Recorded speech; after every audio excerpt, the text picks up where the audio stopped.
Omugenzi Kevin Wanede w'emyaka 12 mutabani wa Massa Ambrose nga nnyina amuse nakagiyitira Opisto mutuuze ku kyalo Nammengo kiteredde e Lugazi Town Council.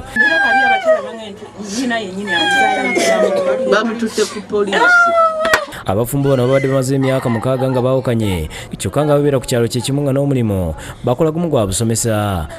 Ate bwe yabadde atambula bamusulako banaawo Massa ayogedde ku yali mu kyalo w'Ennakagiringa omukazi ow'obusungu obungi nga kye kyabaleetera n'okwawukana nga wakati waliwo osanyu wadde akatono. Si mwangu mpi alinga musirikale waka tobeera waka wanoobeera naye n'emirembe taseka. Ayongeddeko nti balina n'omwana omulala yafa mu mbeera etaategeerekeka nga kino kiteeberezebwa nti naye battamutte. Tuka okwawukana naye nga wa busungu nnyo era n'omwana omu addako oyo omwana engeri gye yafaamu etategeerekeka nga mwana we. Era nze bampita buyisi era olaba ng'oyo kumpita buyisi nti omwana tuli wano gwe taata Kevin nti ye omwana afudde tuli wano ku ddwaliro n'omulamu. Agambye nti olw'obutaba na mirembe yamulekera awaka n'ebintu byonna ebyalimu n'awasizaamu omusajja omulala kyokka ate n'ayagala abawe buli kyeyambisibwa awaka nga kwatadde ne sabbuuni nti kino n'akigaana nga tagula sabbuuni ayoza ngoye za musajja munne. Mbadde ntwala obuvunaanyizibwa era bwe kiyitibwa nti school fees ekyo nekyetaagisa ku ssomo takwata wadde 10. Era akaseera we kaatuuka nga malabira n'ebyokulya we nawulira nti afunye omusajja omulala n'asigala ng'akyasaba ki ebintu ne nga aneddako kumanyira nze sobola gula sabbuuni n'ogenda n'oyoza ki ez'omusajja omulala nakulekere ne bulangiti gye weebiika ya musajja omulala n'entebe gy'atulako n'ekikopo kyanywerako kati sabbuuni sijja kola ki sijja mugulira.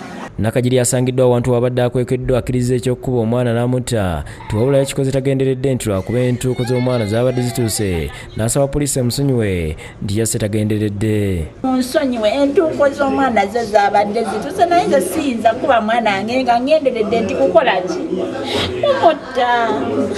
Kigambwa nti ono yakutte mutabani we ataasibye waka n'amukuba n'oluvannyuma n'amutwala ku miriraano ne bamuyambako kumukwatirako nabo ne bakuba baalabyaye ne bamuzza awaka we yafiiridde ku ssaawa nga 5 ez'ekiro. Naye embonereza gye yabonerezaamu si omuzadde gye yandibonerezaamu yandimubonereza waka n'atasitula mwana oyo kumutwala ku muliraano ne banne bakola ki kumuyamba ku kubonereza mwana oyo.